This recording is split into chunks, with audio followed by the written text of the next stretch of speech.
اعوذ باللہ من الشیطان الرجیم بسم اللہ الرحمن الرحیم۔ ناظرین و سامعین، السلام علیکم ورحمۃ اللہ تعالی وبرکاتہ۔ آج ہم یہ واقعہ حضرت موسیٰ اور حضرت خضر علیہ نبی علیہ الصلوۃ والسلام کے بارے میں سنیں گے۔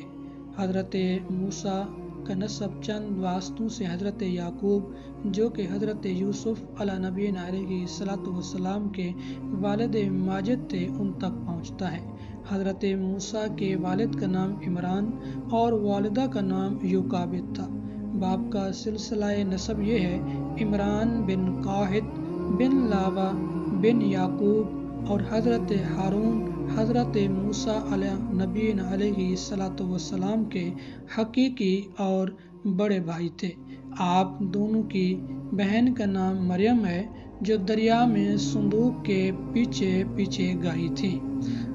ناظرین، اللہ تبارک و تعالی نے انسانوں کی ہدایت و رہنمائی کے لیے جو 4 آسمانی کتب نازل فرمائیں وہ سب رمضان المبارک کے مہینے میں ہی نازل ہوئیں۔ ماہ رمضان کی 2 تاریخ کو حضرت موسیٰ علیہ نبینا علیہ الصلوۃ والسلام پر تورات کا نزول کیا گیا۔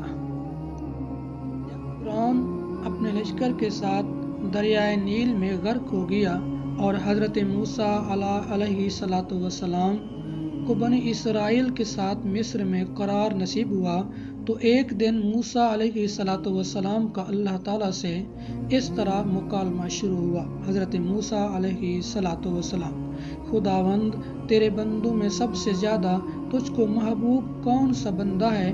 اللہ تبارک و تعالیٰ جو میرا ذکر کرتا ہے اور مجھے کبھی فراموش نہ کرے۔ حضرت موسیٰ علیہ الصلوۃ والسلام: سب سے بہتر فیصلہ کرنے والا کون ہے؟ اللہ تبارک و تعالیٰ جو حق کے ساتھ فیصلہ کرے اور کبھی بھی خواہش انسانی کی پیروی نہ کرے۔ حضرت موسیٰ علیہ الصلوۃ والسلام: تیرے بندوں میں سب سے زیادہ علم والا کون ہے؟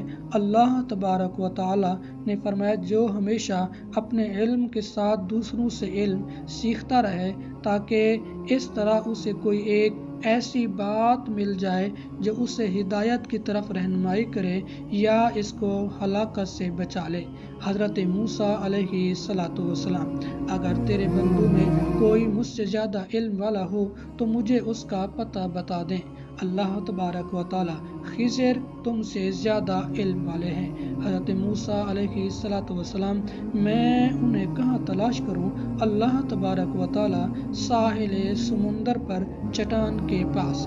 حضرت موسیٰ علیہ الصلوۃ والسلام: میں وہاں کیسے اور کس طرح پہنچوں؟ اللہ تعالیٰ: تم ایک ٹوکری میں ایک مچھلی لے کر سفر کرو، جہاں وہ مچھلی گم ہو جائے بس وہیں خضر سے تمہاری ملاقات ہوگی۔ اس کے بعد حضرت موسیٰ علیہ الصلوۃ والسلام نے اپنے خادم اور شاگرد حضرت یوشع بن نون بن ابراہیم بن یوسف علیہ الصلوۃ والسلام کو اپنا رفیق سفر بنا کر مجمع البحرین کا سفر شروع کیا۔ حضرت موسیٰ علیہ الصلوۃ والسلام چلتے چلتے جب بہت دور چلے گئے تو ایک جگہ سو گئے۔ اس جگہ مچھلی ٹوکری میں سے نکل کر سمندر میں کود گئی اور جس جگہ پانی میں ڈوبی وہاں پانی میں ایک سوراخ بن گیا۔ حضرت موسیٰ علیہ الصلوۃ والسلام نیند سے بیدار ہو کر چلنے لگے۔ جب دوپہر کے کھانے کا وقت ہوا تو آپ نے اپنے شاگرد حضرت یوشع بن نون علیہ الصلوۃ والسلام سے مچھلی طلب فرمائی تو انہوں نے عرض کیا کہ چٹان کے پاس جہاں آپ سو گئے تھے مچھلی کود کر سمندر میں چلی گئی اور میں آپ کو بتانا بھول گیا۔ آپ نے فرمایا: ہمیں تو اس جگہ کی تلاش تھی۔ بہرحال پھر آپ اپنے قدموں کے نشانات کو تلاش کرتے ہوئے اس جگہ پہنچ گئے جہاں خضر علیہ الصلوۃ والسلام سے ملاقات کی جگہ بتائی گئی تھی۔ وہاں پہنچ کر حضرت موسیٰ علیہ السلام نے دیکھا کہ ایک بزرگ کپڑوں میں لپٹے ہوئے بیٹھے ہیں۔ جب حضرت موسیٰ علیہ الصلوۃ والسلام نے ان کو سلام کیا تو انہوں نے تعجب سے فرمایا کہ اس زمین زمین میں سلام کرنے والے کہاں سے آ گئے؟ پھر انہوں نے پوچھا آپ کون ہیں؟ تو آپ نے فرمایا میں موسیٰ ہوں۔ تو انہوں نے دریافت کیا کہ کون موسیٰ؟ کہ آپ بنی اسرائیل کے موسیٰ ہیں؟ تو آپ نے فرمایا جی ہاں۔ تو حضرت خضر علیہ السلام نے کہا کہ اے موسیٰ، مجھے اللہ تعالیٰ نے ایک ایسا علم دیا ہے جس کو آپ نہیں جانتے، اور آپ کو اللہ نے ایسا علم دیا جس کو میں نہیں جانتا۔ مطلب یہ تھا کہ میں علم اسرار جانتا ہوں، یعنی باطنی، جس کا آپ کو علم نہیں، اور آپ علم و شرائع یعنی شریعت کے علم کو جانتے ہیں جس کو میں نہیں جانتا۔ پھر حضرت موسیٰ علیہ السلام نے فرمایا اے خضر، کیا آپ مجھے اس بات کی اجازت دیتے ہیں کہ میں آپ کے پیچھے پیچھے چلوں، تاکہ اللہ تعالیٰ نے آپ کو جو علوم دیے ہیں آپ کچھ مجھے بھی تعلیم دیں؟ تو حضرت خضر علیہ السلام نے کہا آپ میرے ساتھ صبر نہ کر سکیں گے۔ حضرت موسیٰ علیہ السلام نے فرمایا کہ میں انشاءاللہ صبر کروں گا اور کبھی بھی کوئی نافرمانی نہیں کروں گا۔ حضرت خضر علیہ السلام نے کہا کہ شرط یہ ہے کہ آپ مجھ سے کسی بات کے متعلق کوئی سوال نہ کریں گے یہاں تک کہ میں خود آپ کو بتا دوں۔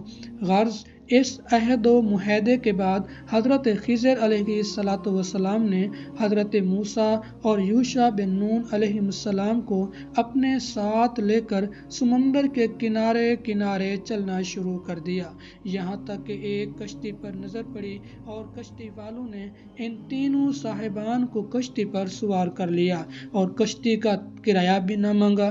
جب یہ لوگ کشتی میں بیٹھ گئے تو حضرت خضر علیہ السلام نے اپنے جھولے میں سے کلہاڑی نکالی اور کشتی کو پھاڑ کر اس کا ایک تختہ نکال کر سمندر میں پھینک دیا۔ یہ منظر دیکھ کر حضرت موسیٰ برداشت نہ کر سکے اور حضرت خضر علیہ السلام سے یہ سوال کر بیٹھے اَخَرَقْتَهَا لِتُغْرِقَ أَهْلَهَا لَقَدْ جِئْتَ شَيْئًا إِمْرًا۔